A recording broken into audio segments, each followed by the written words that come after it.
Hello friends, welcome back to my channel Ariful Islam. আজি আমাৰ ডিসকাশনৰ topic হ'ব যে আমি কেনেকৈ অতি সোনকালে আমাৰ নিজৰ লোন বা ধাৰখিনিৰ পৰা মুক্তি পাব পাৰো। তো ইয়াতে মই বহুত কিটা গুৰুত্বপূৰ্ণ পইণ্টছ আপোনালোকৰ আগত সন্মুখত মই ডিসকাশন কৰিম। তো আপোনালোকে ভিডিঅটো স্কিপ নকৰিব, ভিডিঅটো সম্পূৰ্ণ চাওক, নহলে বহুত গুৰুত্বপূৰ্ণ পইণ্ট আপোনালোকে মিছ কৰি দিব। বলক আমি ভিডিঅটো আৰম্ভ কৰো। লোন একচুয়ালি লোনটো কি হয়? লোন কেইটা পৰ আছে, এটা হৈছে গুড লোন আৰু এটা হৈছে বেড লোন। গুড লোন কোনবিলাক? গুড লোনবিলাক হ'ল যে এডুকেশ্যন লোন বা বিজনেছ লোন বা ৰিয়েল এষ্টেট লোন, মানে যিবিলাক লোন ল'লে আপুনি সেই লোনৰ পৰা ভৱিষ্যতে আপুনি আৰ্নিং কৰিব পাৰিব, সেইবিলাক হ'ল গুড লোন। আৰু বেড লোন হ'ল যে আপোনাৰ কাৰ লোন বা আপোনাৰ মেৰিজ লোন বা ক্ৰেডিট কাৰ্ড লোন। তো এইবিলাক লোনৰ পৰা আমাৰ কি হয়, আমাৰ টকা ওলাইহে যায় নিজৰ সেভিংসৰ পৰা, এইবিলাকৰ পৰা আমি আৰ্নিং কৰিব নোৱাৰোঁ। তো এইবিলাকক আমি বেড লোন বুলি কওঁ। সেইকাৰণে এই দুটা লোন আপোনালোকে সদায় মনত ৰাখিব যে গুড লোন আৰু বেড লোন। আজি আমি ডিছকাশ্যন কৰিম যে লোনৰ পৰা আমি কেনেকৈ অতি সোনকালে মুক্তি লাভ কৰিব পাৰোঁ। তো ইয়াতে মই আপোনালোকৰ আগত 6টা পইণ্ট মই আপোনালোকৰ আগত ডিছকাশ্যন কৰিম। এই 6টা পইণ্ট বহুত গুৰুত্বপূৰ্ণ হয়। এই পইণ্টকেইটা আপোনালোকে নোট ডাউন কৰি ৰাখিব, যাতে আপোনালোকে নিজৰ ওপৰত এপ্লাই কৰি পেলাই আপোনালোকে লোন বা ধাৰৰ পৰা অতি সোনকালে মুক্তি পাব পাৰে। ঠিক আছে, ফাৰ্ষ্ট পইণ্ট, প্ৰথম পইণ্টটো হ'ল যে আপুনি প্ৰথমতে নোট ডাউন কৰক ইণ্টাৰেষ্ট ৱাইজ, যিটো লোনৰ ইণ্টাৰেষ্ট সকলোতকৈ বেছি সেইটোক আপুনি প্ৰথমত ৰাখক।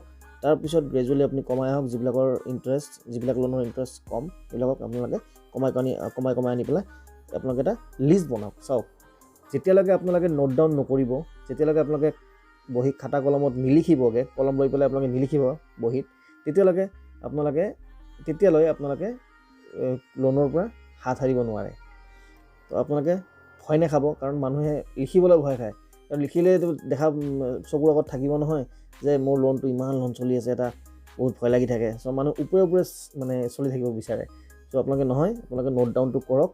যদি নোট ডাউনটো কৰে, তেতিয়াহে আপুনি ৰিয়েলাইজ কৰিব পাৰিব যে আপুনি কিমান ধাৰত পোত গৈ আছে, তাৰ পৰা অভাৰকাম কৰাৰ উপায়টো আপুনি বিচাৰি পাব।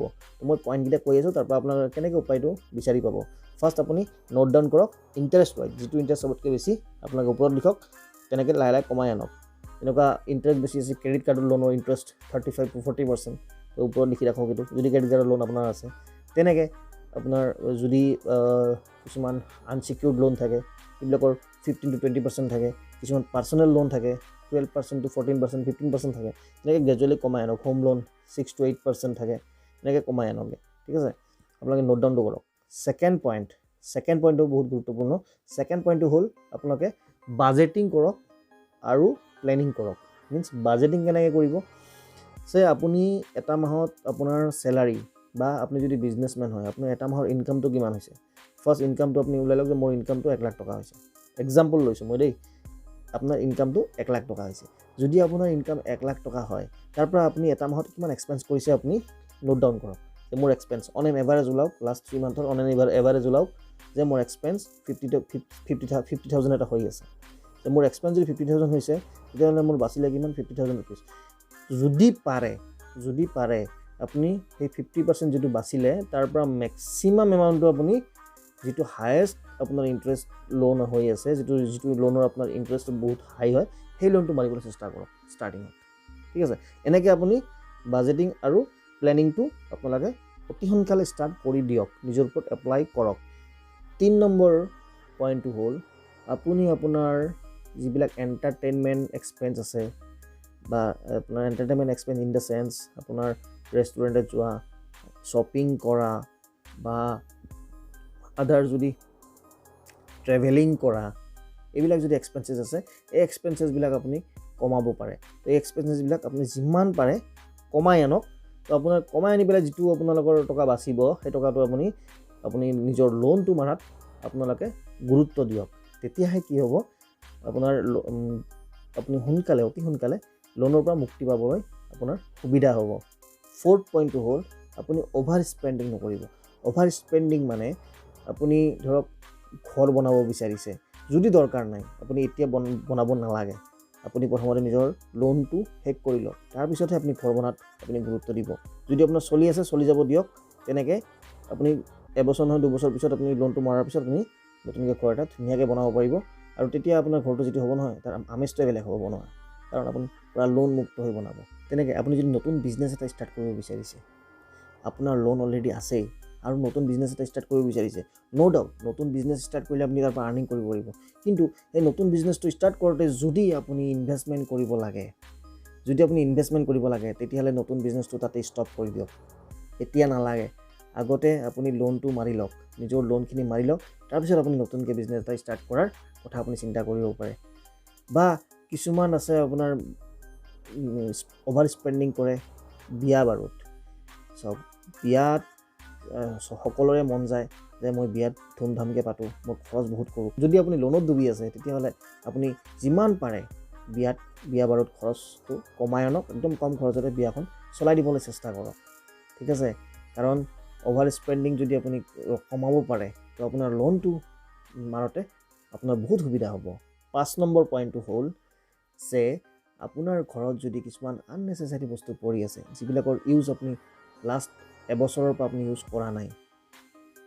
বহুত বস্তু মানুহ ঘৰত থাকে, পুৰণা কিতাপ হওক বা পুৰণা টিভি হওক, পুৰণা লেপটপ হওক, ফ্ৰিজ হওক, AC হওক, তো এনেবিলাক যিবিলাক বস্তু আপোনাৰ এবছৰ ধৰি ইউজ কৰা নাই, ঘৰত আপোনাৰ জমা হৈ আছে, এইবিলাক বস্তু আপোনালোকে অনলাইন চেল কৰি দিব পাৰে।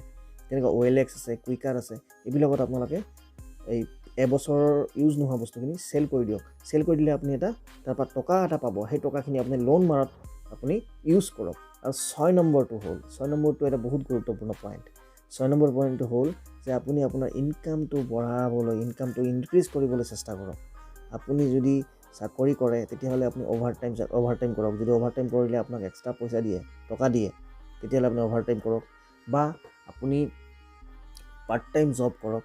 আপুনি দ্বিতীয় আৱাৰৰ পিছত আপুনি কি কৰিব, ছুইগিত ডেলিভাৰী দিয়ক, আপুনি জমেট'ত ডেলিভাৰী দিয়ক, বা আপুনি পেট্ৰল ডিপুবিলাকত আপুনি পাৰ্ট টাইম জব কৰিব পাৰে। এনেকৈ বহুত জেগা আছে আপুনি পাৰ্ট টাইম জব কৰিব পাৰে, য'ৰ পৰা আপুনি এটা এক্সট্ৰা ইনকাম কৰিব, আৰু সেইটো ইনকামটোৱে আপুনি লোনটো মাৰোঁতে আপোনাক সুবিধা কৰিব। বা আপুনি কিছুমান এক্সট্ৰা ৰেছপনচিবিলিটি অফিচত লওক, যদি আপুনি চাকৰি কৰিছে, যদি এক্সট্ৰা ৰেছপনচিবিলিটিখিনি ল'লে আপোনাৰ চেলাৰীটো যদি হাইক কৰি দিয়ে বা আপোনাক যদি এটা এক্সট্ৰা বোনাছ দিয়ে, তেতিয়াহ'লে সেইটোও আপোনাক লোনটো মাৰোঁতে বহুত সুবিধা কৰিব পাৰে। বা আপুনি ইঞ্চুৰেঞ্চ চেল কৰিব পাৰে, ইঞ্চুৰেঞ্চ এজেণ্ট হ'ব পাৰে, LIC হওক বা আদাৰ ইঞ্চুৰেঞ্চ কোম্পানীবিলাকত আপুনি পাৰ্ট টাইম জব কৰিব পাৰে। আপুনি LIC এজেণ্ট হ'ব পাৰে, কাৰণ LIC এজেণ্ট বা ইঞ্চুৰেঞ্চ এজেণ্টৰ কোনো টাইম নাথাকে। আপুনি আপোনাৰ ডিউটি আৱাৰৰ পিছত এজেণ্ট হিচাপে কাম কৰি তাৰ পৰা আপুনি ইঞ্চুৰেঞ্চ চেল কৰি পেলাই আপুনি ইনকাম কৰিব পাৰে। বা আৰু এটা বহুত ধুনীয়া আৰ্নিং চ'ৰ্চ হ'ল যে আপুনি ডাইৰেক্ট চেলিং কৰিব পাৰে। Direct selling means network marketing. তাত কোনো টাইম লিমিট নাথাকে, আপুনি ৰাতি 12টাতো কৰিব পাৰে। তো তাৰ পৰা আপুনি এটা বহুত ধুনীয়া পেছিভ ইনকাম আপুনি কৰিব পাৰে।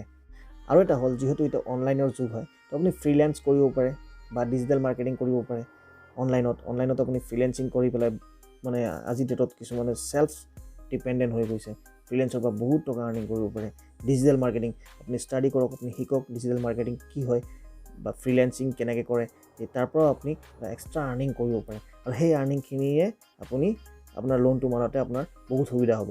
তো এই 6টা পইণ্ট মই আপোনালোকৰ আগত ডিছকাশ্যন কৰিলোঁ। এই 6টা পইণ্ট যদি আপোনালোকে ফ'ল' কৰে, আপুনি অতি সোনকালে নিজৰ যিটো লোন আপোনালোকৰ হৈ আছে, সেই লোনখিনি আপোনালোকে মাৰোঁতে লোনখিনি ভেনিছ কৰোঁতে আপোনালোকৰ বহুত সুবিধা হ'ব। তো আজিৰ টপিকটো ইয়াতেই। যদি আপোনালোকে ভিডিঅ'টো ভাল পাইছে, তেতিয়াহ'লে এটা লাইক বাটন আৰু ছাবস্ক্ৰাইব কৰি দিব চেনেলটো। যদি মোক মৰম দিছে, তেতিয়াহ'লে সকলোৰে মাজত কথাখিনি শ্বেয়াৰ কৰি দিয়ক, কাৰণ আজিৰ ডেটত এই নলেজটো সকলোৱে পোৱাটো খুব দৰকাৰ। কাৰণ প্ৰত্যেকজন মানুহে লোনত ডুবি আছে আৰু লোনৰ পৰা হাত সাৰিব পৰা নাই। এটা লোন যোৱাৰ লগে লগে নেক্সট এটা লোন বেংকিং কোম্পানীবিলাকে বহুত ট্ৰিক্স লগাই পেলাই মানুহৰ ওপৰত জাপি দিয়ে। আমি এইটো পাওঁ যে লোন পাইছোঁ, আমি লওঁ, কিন্তু চাওক, লোন লৈ পেলাই আপুনি বাৰ্ডেন হৈ আপুনি নিজৰ জীৱনটো উদযাপন কৰিব নোৱাৰিব। আপুনি যদি লোন ফ্ৰী হৈ থাকে, আপোনাৰ জীৱনটো আপুনি নিজৰ ধৰণে উদযাপন কৰিব পাৰিব।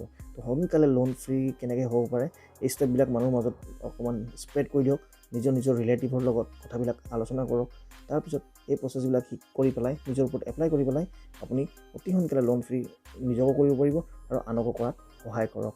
এনেকুৱা নতুন টপিক লৈ পেলাই মই আপোনালোকৰ আগত অতি সোনকালে আকৌ আহি আছোঁ।